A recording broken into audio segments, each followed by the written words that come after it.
Laura's campaign is a perfect example of what we're going to be talking about in this episode about Russell's article, Why Progressives Joining the Republican Party Isn't as Crazy as You Think. Now, I couldn't really pin down whether you actually thought this was a great idea or not. And when you sent me the draft of the article, I still really couldn't pin down whether you actually thought this was a good plan. But I still thought it was worth reading anyway because, to me at least, the value of the article is that you make a pretty good case why it's not any crazier than sticking it out with the Democrats. I mean, that to me is the main point, is that whether you think this is, I mean, I still think we need to build a major new party because I think we need to build progressive institutional power. But you make a pretty good argument, in fact, 9 pretty good arguments, why it's not any crazier for progressives to switch over to the Republicans than it is for them to try and take over the Democrats. So go ahead, make your case. Okay, and actually, it's not that were progressives to execute on this plan, I don't think it would work, or that I don't think it would have a decent chance of succeeding. It's that they won't. Like, the flaw in the plan is that people won't do it. That's the problem. Like, if they actually did it, do I think it would work? I think you have, look, the entire system is corrupt. Both parties are corrupt. No matter what you do, no matter what party you gravitate towards, you're going to have to fight some very entrenched and powerful interests. One of the things I curse Donald Trump for is for making the idea of a deep state a no-go for Democrats, because he talked about it so much. And, Donald Trump, if he said the sky was blue, it was red, anything that he picked up, even if things he was picking up on were long held articles of faith among people, the whole spectrum of the left, the idea that there were unelected bureaucrats in the intelligence services who were very dangerous and following their own agenda. I mean, that's been a core belief of even liberals for as long as I can remember. And he turned them into like rah-rah CIA kind of people. But look what they did to him. Like, look at all the leaking the Steele dossier, and Schumer said it. Ahead of it, Schumer said this. It was one of those moments where politicians accidentally tell the truth, where Schumer said, he's messing around with those people, and he doesn't realize they have 7 ways to get back at you to Sunday if you mess with those people. They'll create a coronavirus if they have to. And then they'll withhold the vaccine announcement until the week after you lose the election. I'm joking, obviously, but but look again, I don't want to get reported for fake news. You always see this is how humorless they have turned, because now you can't even make a joke like that without explicitly saying for everybody to see this is a joke. Don't report me for fake news. Don't ruin the whole that part project. Is a joke. The idea that there are unelected bureaucrats who, if you try to go against the military-industrial complex, will fuck with you from their perches in government, that's absolutely true. And they completely did that to Donald Trump. I'm not saying, of course they did. Trump was the Sun King, and if they had just gotten out of his way, there would have been. But he had very anti-war instincts, whether it was because he could read a goddamn poll and see that it was unpopular, whether it because, I'm from Queens, and, I will say that Donald Trump definitely has recognizable Queens characteristics to me. That would be very like my grandfather to say, what? We're spending all this money for what? Well, that's exactly garbage. Right, because he doesn't care about Boeing or Raytheon's profits. Like, he's not invested in them, Right. I mean, they may as well be like Dollar General and Home Depot. You know what I mean? They're just 2 other rackets out there, and they're not his racket, and so what the hell does he care? Exactly. It's not his casino, right? And maybe as a con man, it takes one to know one. And he looked at the Pentagon budget and he knew what he saw. It's a big con to funnel money to defense contractors. It's not about defense. Who the fuck is going to invade the United States? I believe he even said something kind of related to that at one point. He said something about how, they don't like me because, we're not fighting these wars, something like that. And he touched on those kinds of issues a lot. Like he would tell the Republicans that they're like slaves to the gun lobby, like right to their face. Do you remember early on? This was, I think it might have even been before he was inaugurated, between the election and the inauguration. And somebody brought up, Vladimir Putin having people killed. And he said, you think we don't have people killed? There are a lot of killers out there. That was his first interview as president before the Super Bowl. That was like 2 weeks after he became president. That was Super Bowl Sunday 2017. That was an interview with O'Reilly before the Super Bowl, because the Super Bowl was on Fox that year. Like that's a perfect example.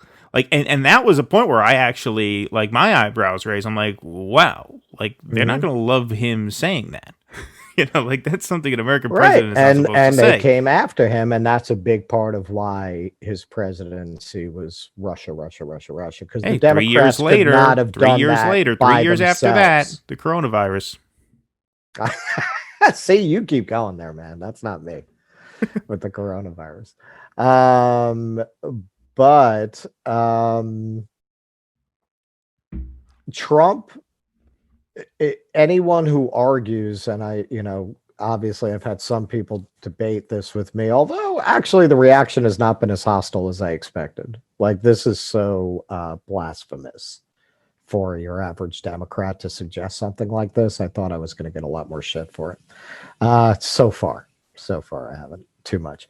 But let me just float out there. Sorry to cut you off. Part of the reason that is because, as I figured would happen, this did get, I think, rejected from a few of the forums that I post the pieces in.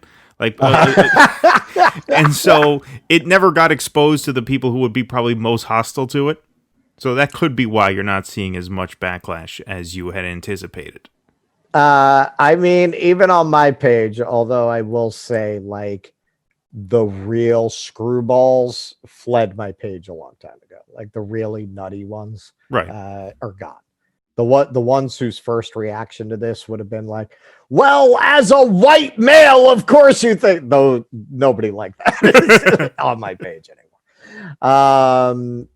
But I think if progressives actually did it and united with this economic populist wing, which are basically, they're our opposite number in the Republican Party. I watched Sagar and Getty complaining about the Republican Party as it exists, and he sounds exactly like a progressive talking about the Democratic Party.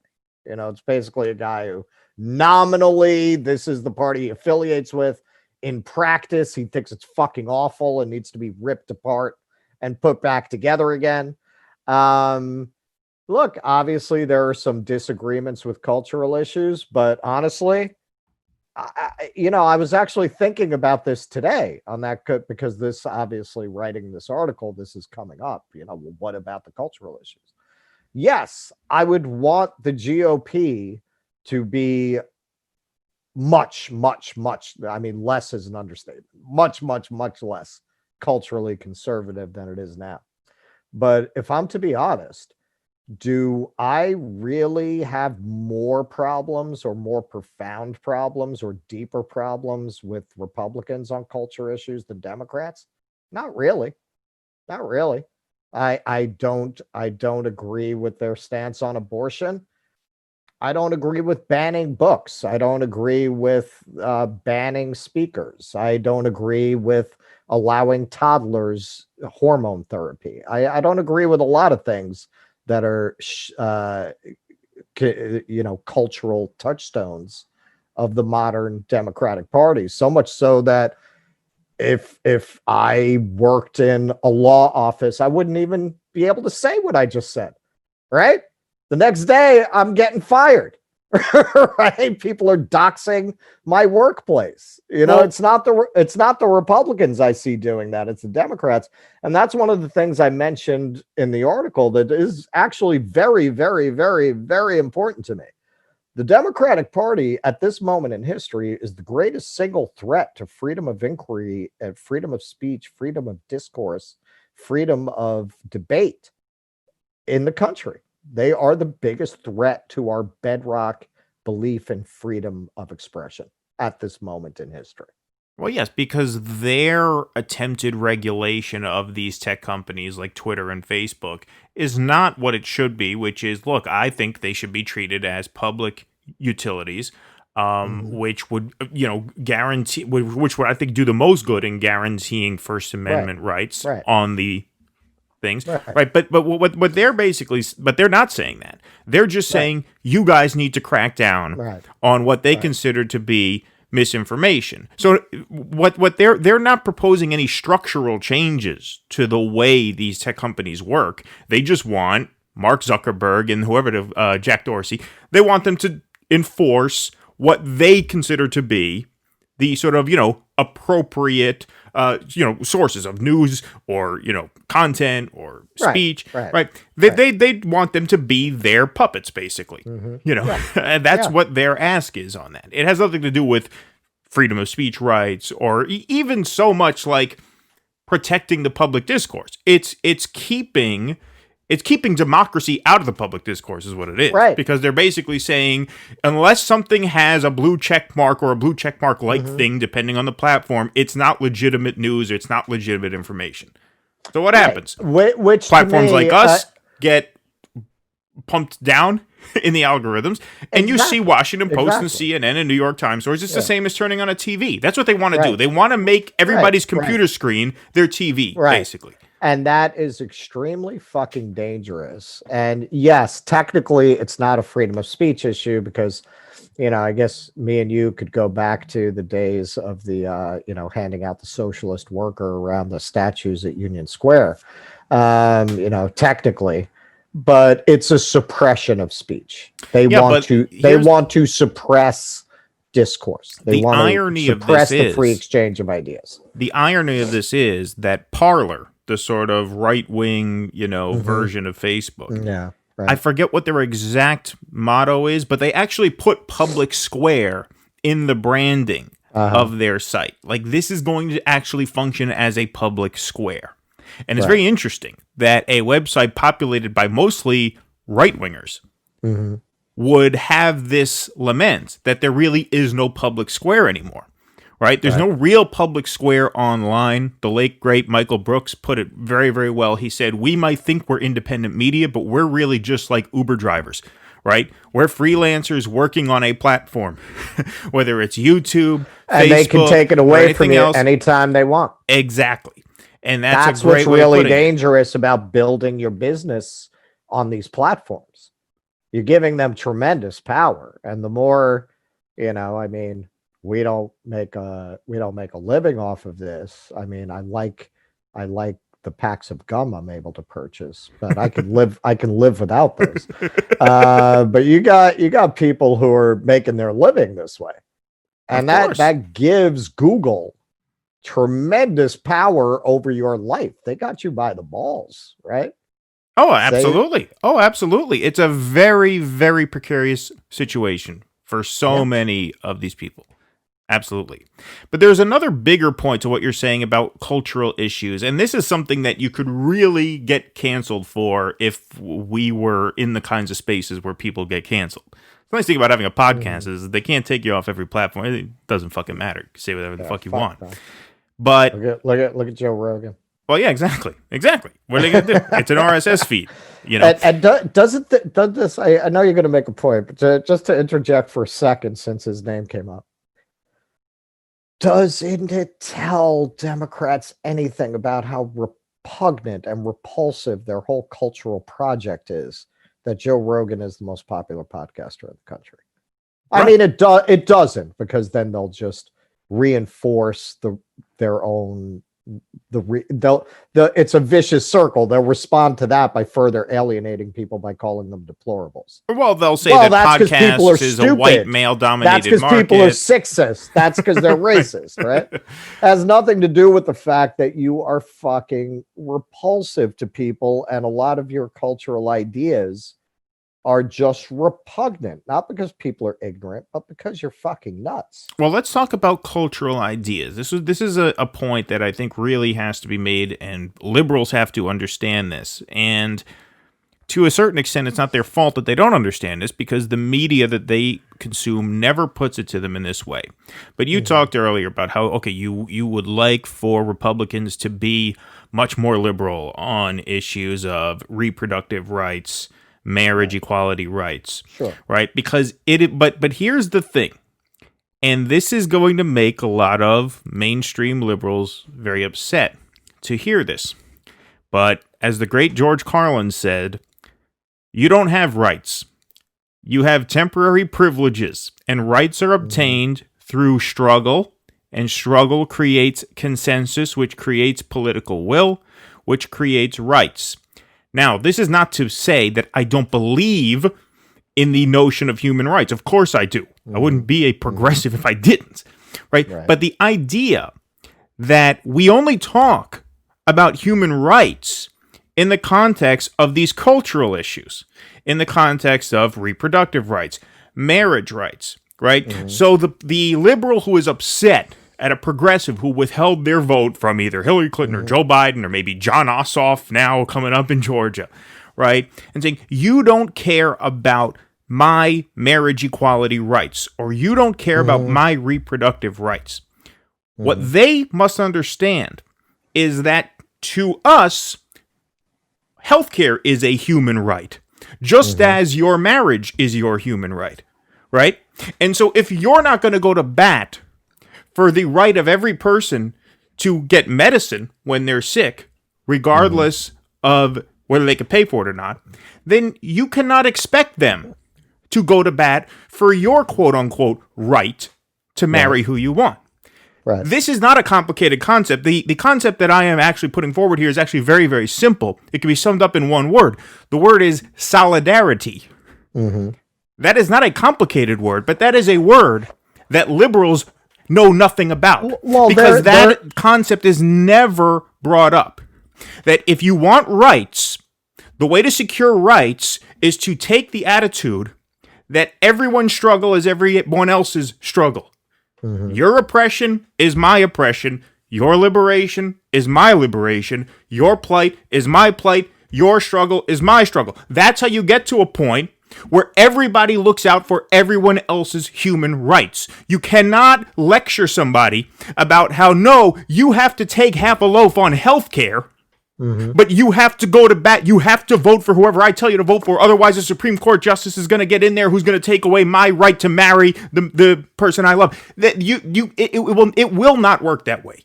Whether you think it should or shouldn't, politics will not work that way. No one's rights will be secure in that vision of the world that you're putting forward. Well, you're right. What their answer to that would be is, and that's always their get out of jail free card. Well, try getting any of that from the Republicans. The Democrats, they might not be perfect, but they're better than the Republicans. It's still a denial of rights. Well, sure. It's a denial of rights. But like that is, from debating liberals, that's their answer to what you just said.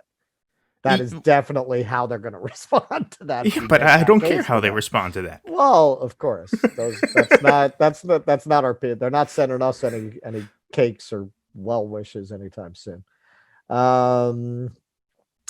But yes. But it doesn't matter how they feel about it. This is what I'm just saying. That is basically an objective fact, right? I mean, that is an objective fact of history, is that rights are not protected unless everybody stands up for them. That's the history of this country. And I mean, you make a good point that you can't really expect these working class people to really give a fuck when you don't give a fuck about them.